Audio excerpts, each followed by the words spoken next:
Hello friends, welcome to our channel hot Tawa. இன்றைக்கி நம்ம left over rice வச்சு ஒரு சூப்பரான ரெசிபி தான் பார்க்க போகிறோம். இந்த ரெசிபியை நீங்கள் மறக்காமல் ட்ரை பண்ணுங்கள். கமெண்ட் பாக்ஸில் இருக்க மெயில் ஐடிக்கு மறக்காமல் சென்ட் பண்ணுங்கள். வாங்க இப்போ ரெசிபி எப்படி பண்ணுறதுன்னு பார்க்கலாம். ஒரு மிக்ஸி ஜார் எடுத்துக்கோங்க. அதில் 1.5 கப் அளவுக்கு மீதமான சாதம் எடுத்துக்கோங்க. 1 கப் அளவுக்கு தண்ணி சேர்த்து நல்லா ஸ்மூத் பேஸ்ட்டாக அரைச்சிக்கோங்க. ஸ்மூத் பேஸ்ட்டை இப்போ அரைச்சாச்சு. இந்த மாதிரி ஸ்மூத்தாக அரைச்சி எடுத்துக்கோங்க. அரைச்சதும் நம்ம வேற ஒரு பவுலுக்கு இதை ட்ரான்ஸ்ஃபர் பண்ணிடலாம். இப்போ ஒரு கடாயில் 3/4 கப் அளவுக்கு ரவை சேர்த்துடலாம். ரவை சேர்த்துட்டு ஒரு 4லேருந்து 5 நிமிஷம் போல் நல்லா ரோஸ்ட் பண்ணிக்கோங்க. கொஞ்சம் லைட்டாக ப்ரௌன் கலர் ஆனதும் நம்ம ஸ்டவ் ஆஃப் பண்ணிடலாம். இப்போ நம்ம அரைச்சி வச்சிருக்க ரைஸ் பேட்டரோட அதை சேர்த்துடலாம். 1 கப் அளவுக்கு தயிர் சேர்த்துக்கோங்க. 1 டேபிள் ஸ்பூன் அளவுக்கு உப்பு, 1/2 டேபிள் ஸ்பூன் அளவுக்கு பேக்கிங் சோடா, இது எல்லாத்தையும் சேர்த்து நம்ம நல்லா மிக்ஸ் பண்ணிடலாம். இப்போ தண்ணி எதுவும் சேர்க்க வேண்டாம். ஒரு 20 நிமிஷம் அதை கவர் பண்ணி விட்டுடலாம். 20 நிமிஷம் ஆயிடுச்சு. மாவு நல்லா பார்த்தீங்கன்னா நல்லா ஃப்ளஃபியாக இருக்கும். நம்ம தண்ணி கொஞ்சமாக ஆட் பண்ணி மிக்ஸ் பண்ணிடலாம்.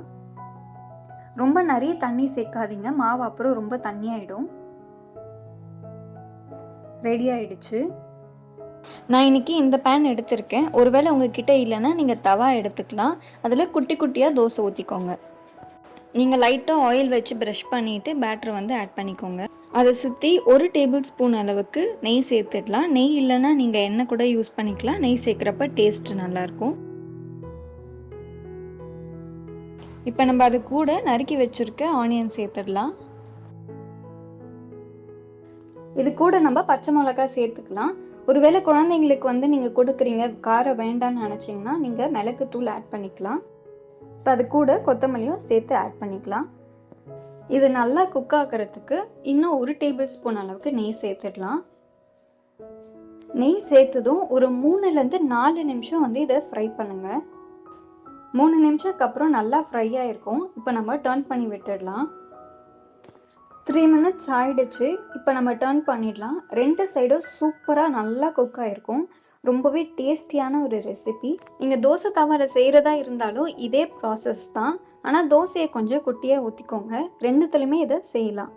அவ்வளோதான், சூப்பரான ஹெல்தியான பிரேக்ஃபாஸ்ட் ரெடி ஆகிடுச்சு. கண்டிப்பாக இதை ட்ரை பண்ணி பாருங்கள். கமெண்ட் செக்ஷனில் இருக்க மெயில் ஐடிக்கு சென்ட் பண்ணுங்கள். நெக்ஸ்ட் வீடியோவில் அது கண்டிப்பாக அப்பியர் ஆகும். மிஸ் பண்ணாமல் இருக்க நம்ம சேனலை சப்ஸ்கிரைப் பண்ணிக்கோங்க.